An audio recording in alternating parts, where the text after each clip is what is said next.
नहमदु व नसल्ली अला रसूलिल करीम। Viewers from mine of knowledge, अस्सलाम वालेकुम। मुफ्ती मुनीबुर रहमान की तहरीर से माखूज़ शुदा 14वें पारे का खुलासा व तफसीर और मज़ामीन कुरान इस वीडियो में बयान किए जा रहे हैं।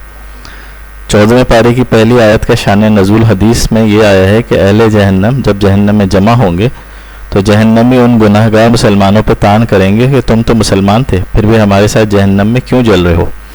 फिर अल्लाह सुब्हानहू व तआला अपने करम से गुनाहगार मुसलमानों को जहन्नम से निकाल के जन्नत में ले जाएगा, तो कुफ़ार तमन्ना करेंगे कि काश हम भी मुसलमान होते तो इस मरहले पर निजात पा लेते। 14वें पारे की इब्तदाई आयत में कुफ़ार के ताना और इस्तेहज़ा का जिक्र है कि माज़ल्लाह व रसूलुल्लाह सल्लल्लाहु अलैहि वसल्लम को मजनून कहेंगे और कहेंगे अगर आप सच्चे हैं तो फरिश्तों को सामने ला के दिखा दें। अल्लाह सुब्हानहू व तआला ने फरमाया कि हम आसमान का कोई दरवाज़ा खोल दें और ये मुनकरीन खुद से चढ़ कर जाएं तो फिर भी कहेंगे कि हम पर जादू कर दिया गया है। आयत 17 में बताया गया है कि शैतान फरिश्तों की बातें सुनने के लिए आसमान पर जाते हैं तो उन पर आग के कोड़े बरसाए जाते हैं, यानी उनका दाखिला आलम बाला में बंद है। आयत 19 से ज़मीन के फैलाव उसमें पहाड़ों के नफ्स करने, सब्ज़े उगाने और दीगर वसाइल मईशत का जिक्र है, और ये कि तमाम नेमतों के ख़जाने अल्लाह के पास हैं। आयत 22 में अल्लाह सुब्हानहू व तआला ने अपनी उस कुदरत का जिक्र फरमाया है कि पानी से लदे हुए बादलों को हमारे हुक्म से हवाएं चला के ले जाती हैं और फिर बारिश बरसती है और बुलंद फ़ज़ाओं में किसी सहारे के बगैर अल्लाह सुब्हानहू व तआला ने लाखों गैलन के हिसाब से पानी ज़ख़ीरा कर रखा है। आयत 26 से इंसान और जन्नात के जोहल तख्लीक का बयान है। फिर अल्लाह ताला ने आदम अलैहिस्सलाम का पेकर तख्लीक फरमाने के बाद फरिश्तों को ताज़ीम के तौर पर उन्हें सजदे करने का हुक्म दिया। सिवाय इब्लीस के तमाम फरिश्तों ने सजदा किया और वजह इनकार अपने जोहर तख्लीक को बताया। फिर अल्लाह सुब्हानहू व तआला ने उसे कुर्ब से निकाल के धत्कार दिया और क़यामत तक उस पर लानत होती रहेगी। शैतान ने धुतकारे जाने के बाद क़यामत तक के लिए मोहलत तलब की जो उसे मिल गई। चुनांचे उसने इस अज़म का इज़हार किया, ए अल्लाह मैं तेरे चुने हुए बंदों के अलावा सबको गुमराह करूँगा। अल्लाह सुब्हानहू व तआला ने फरमाया कि मेरे मुंतखब बंदों पर तेरा दौर नहीं चलेगा। इस मकाम पर जहन्नम के 7 दरवाज़ों का जिक्र है। उनमें से बास के नाम ये हैं जहन्नम, सईर, लज़्ज़ा, सक़र, जहीम और हाविया। इस मकाम पर यह भी बताया गया है कि अहले जन्नत के दिल कीने से पाक होंगे और एज़ाज़ इकराम के साथ एक दूसरे के मुकाबिल मसनदों पर बैठे हुए होंगे।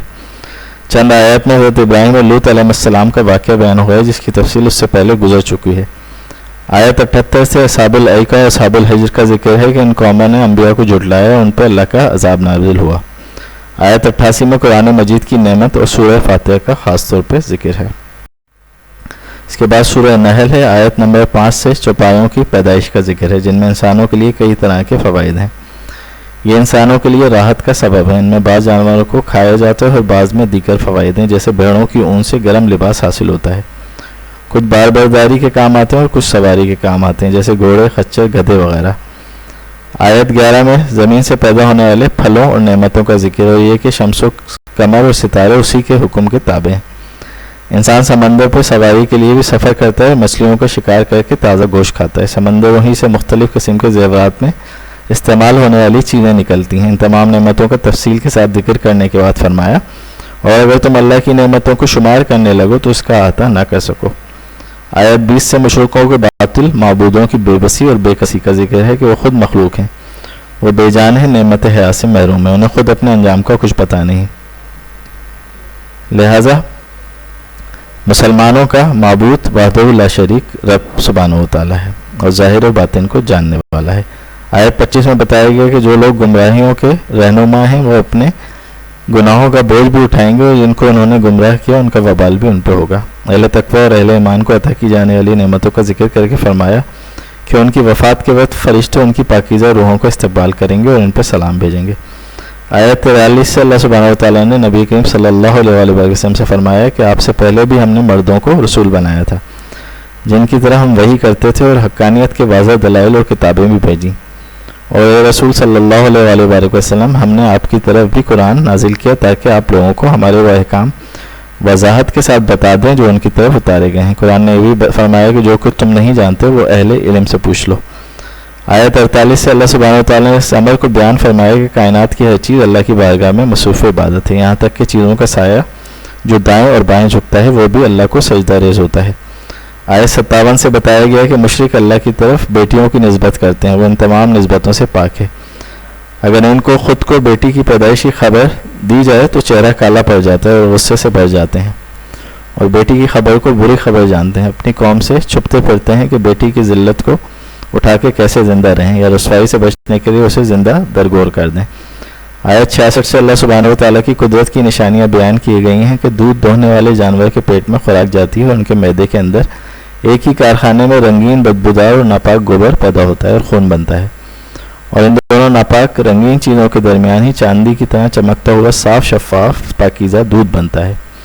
آیت 66 سے شہد کی مکھی کا ذکر ہے کہ اللہ سبحانہ و تعالیٰ نے اس چھوٹی سی مخلوق کی پہاڑوں درختوں چھپروں میں اپنا مستحکم گھر بنانے کا شعور عطا فرمایا. پھر شہد کی مکھی پھولوں کا رس چوس کے آتی ہے اور اس کے معدے کے کارخانے میں شہد بنتا ہے جس میں انسانیت کے لیے شفا ہے. آیت 76 میں فرمایا کہ قیامت پلک جھپکتے یا اس سے بھی کم وقت میں قائم ہو جائے گی. اگلی آیت میں فرمایا اللہ نے تمہیں سننے دیکھنے اور سمجھنے کی صلاحیتیں عطا کی تاکہ تم اللہ کے شکر گزار بندے بنو. آیت 79 میں فرمایا جو پرندے فضاؤں میں اڑتے ہیں انہیں اللہ ہی تو بغیر کسی سہارے کے فضا میں قرار عطا کرتا ہے. آیت 80 میں جانوروں کی کھالوں مویشیوں کی اون پشم اور بالوں سے حاصل کرنے والی فوائد کا ذکر ہے. یعنی یہ سب چیزیں اللہ سبحانہ و تعالیٰ کی فطرت کا شاکار ہیں. آیت 89 میں اللہ نے فرمایا قیامت کے دن ہم ہر امت کے خلاف انہی میں سے ایک گواہ پیش کریں گے اور اے رسول کریم ہم ان سب پہ آپ کو گواہ بنا کے پیش کریں گے. یعنی ہر نبی اللہ کی عدالت میں گواہی دے گا کہ اس نے دعوت حق کا فریضہ انجام دیا تھا اور سیدنا محمد عربی صلی اللہ علیہ وآلہ وسلم ان سب نبیوں کی گواہیوں کی تصدیق کریں گے. آیت 90 قرآن مجید کی آیات جامع الاحکام میں سے ایک آیت ہے جسے تقریباً ہر خطبے میں پڑھا جاتا ہے کہ اللہ ادا احسان اور قرابت داروں کو دینے کا حکم فرماتا ہے, بے حیائی برائی اور سرکشی سے روکتا ہے, تم ان کی نصیحت کو قبول کرو. آیت 91 میں وعدے کی پاسداری کا حکم دیا گیا اور قسم کھا کے توڑنے سے منع فرمایا. دنیاوی فائدے کے لیے یا دھوکہ دہی کے لیے قسم کھانے کو معیوب قرار دیا اور فرمایا کہ ان لوگوں کی مثال اس عورت جیسی ہے جو سود کاٹتی ہے اور پھر اسے ٹکڑے ٹکڑے کر دیتی ہے, یعنی محنت کر کے اسے ضائع کر دیتی ہے. اگلی آیت میں فرمایا کہ دنیا کے حقیر اور ناپائیدار فائدے کے لیے اللہ کے عہد کو نہ توڑو. دائمی اور ابدی نعمتیں صرف اللہ کے پاس ہیں. اللہ تعالیٰ نے وعدہ فرمایا کہ ہر مومن مرد اور عورت جو نیک کام کریں تو ہم ان کو پاکیزہ زندگی عطا کریں گے اور ان کو بہترین جزا دیں گے. آیت 119 میں ایک بار پھر اس رعایت کا بیان ہوا کہ اگر بندہ نادانی کر بیٹھے اور گناہ کر لے تو احساس ہونے پہ سچے دل سے توبہ کر لے, نیکی پر پابند ہو جائے تو اللہ تعالیٰ گناہوں کو معاف فرما دیتا ہے. آیت 123 میں رسول اللہ صلی اللہ علیہ وآلہ وسلم کو ملت ابراہیمی کی پیروی کا حکم دیا گیا. آیت 125 میں دعوت دین کے اسلوب کو بیان کیا گیا کہ اپنے رب کی راہ کی طرف حکمت اور عمدہ نصیحت کے ساتھ بلائیے. تو احسن طریقے سے حجت قائم کرو اور مشکلات میں صبر و تحمل کا مظاہرہ کرو کہ صبر کی توفیق اللہ سبحانہ و تعالیٰ کی طرف سے ملتی ہے اور اس کا بدلہ بھی اللہ کی طرف سے ہی ہے.